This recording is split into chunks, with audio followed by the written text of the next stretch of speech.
What's going on, people? Boss here. Here to let you know and remind you of a couple of things you probably knew about, probably forgot, just need a refresher on. With everything and all things, there is a balance. The checks and balances don't necessarily just prefer the money and dollars. Sometimes it's just a balance to life. Things you do, the rights and the wrongs. When you're up, you stay up. And when you fuck up, you gotta own up.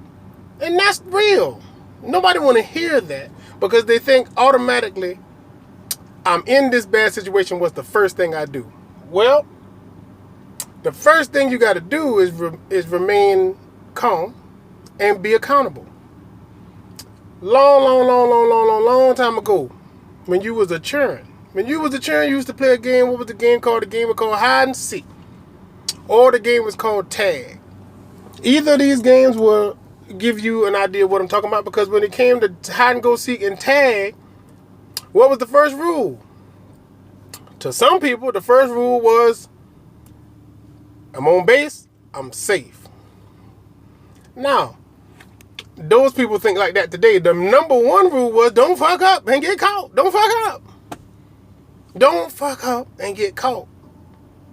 And you won't have to worry about base yet, because you ain't the one getting chased down, and you ain't the one getting caught and in jeopardy of getting in a bad situation because you didn't fuck up and get caught. First rule, don't fuck up. Okay?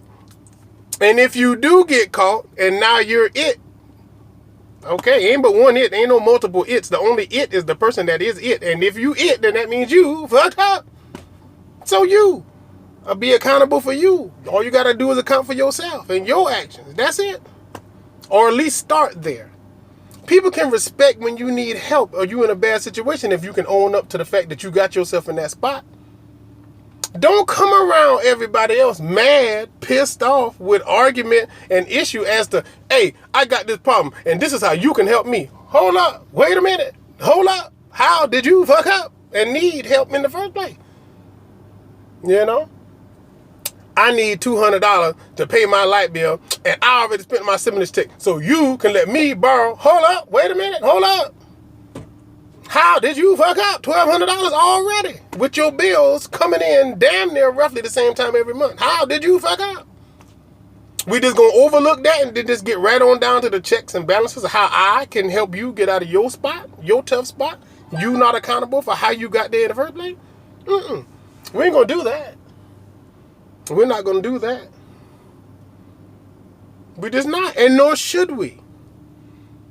Nor should we. You know, let me tell you a story. Long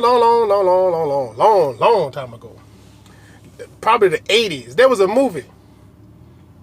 The once elected official, Arnold Schwarzenegger, before he was the governor of California, he was a big steroid-using actor. Very famous. From Austria.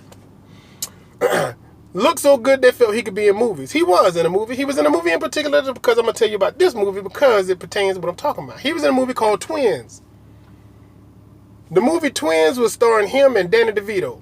Danny DeVito, short, little piece of shit. For whatever reason, he had mad major roles and got well known. He do It's Always Sunny in Philadelphia if you're looking for him now. But I'm not. So back then he was in a movie with Arnold Schwarzenegger called Twins. He would often reference how people who would approach him negatively or violently, how he would disable them and disillusion them. What he would say, the way they couldn't get him, he would say, you forgot the first rule in a crisis situation. I don't really do the accent, but if I was you forgot the first rule in a crisis situation. He don't really talk all that damn good. I don't know how the hell he got to be governor. But you forgot the first rules in the crisis situation. And they'd be like, what the fuck you talking about? And then he'd be like, you move too fast. Boom! Then he'd do something and disable him and knock him down, shoot him, kill him, whatever. But the first move was the wrong move because it did not account for where they were before they started talking to his ass. And he already had to drop on him because he was in position to counter whatever they was about to do. You are that person. You're that person. The way you already figure I'll fix this situation is by coming to somebody else, talking to somebody else, utilizing somebody else to get me out of the spot I'm in. Not to account for yourself and start looking at your own means. It may be a more lengthy way of getting it done. It may take a little longer. It may be a little more difficult. It might be damn uncomfortable. But at least you handled your shit in-house and nobody else had to know about it, and nobody else had to come put you on their list of bailouts for the week. I would prefer that. I think that's what I would do. I think that's what I've always done. So it ain't never really that I never needed help, or I never needed somebody else. I never needed a shoulder to lean on, or somebody to cry to, or nobody to, hear my cries in the middle of the night. I probably just chose to deal with that shit myself. Pray about it. Sit tight and stand fast. I don't see what's wrong with that, but that's not the world we live in today. You immediately want to cry out to somebody to do something. And if it ain't God, I really don't know a whole lot of people I want to make that type of vulnerability known to. I don't want people to relate to me as that person that, he'll come around here in a little bit, he'll need something. He'll come by here hungry in a little bit. He'll come by here looking for a beer in a little bit. He'll come by here wanting a drink soon. No. These are things I do like and do like to do, and absolutely. But 9 times out of 10, I came with my own. I came to share, or I didn't come by. I didn't do it. Just didn't do it. Just didn't do it. And I have the needs. I just don't have the means. But give me time. I'll come up with it. I don't want nobody to put me on no, care package list. No list of pitifuls. You know what I'm saying? Save your prayers for yourself. If you believe in luck, good luck to you. Because I don't need it. I got God and I got faith. I'm good.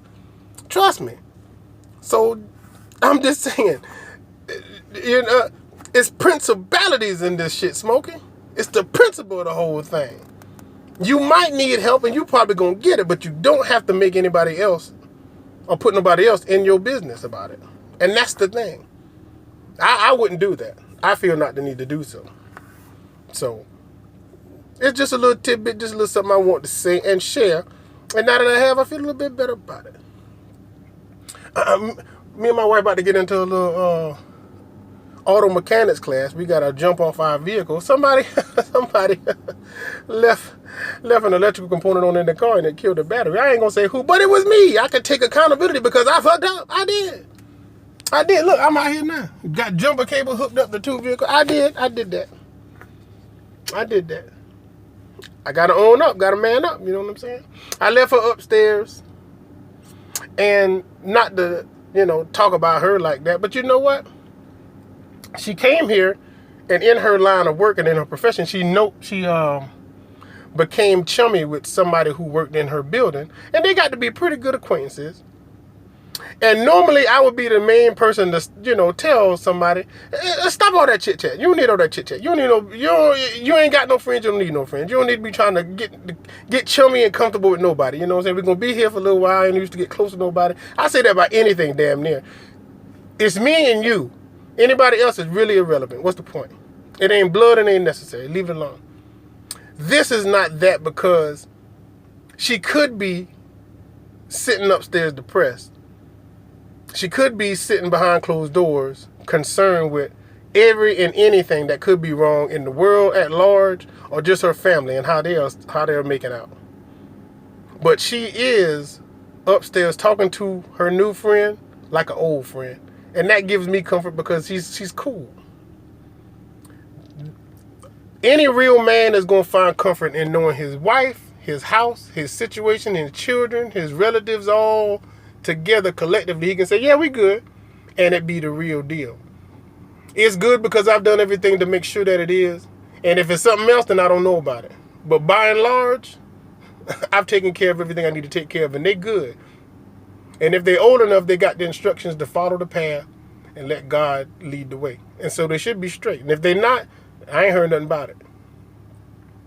And if they do anything other than that, well, then they need to be accountable because they fucked up.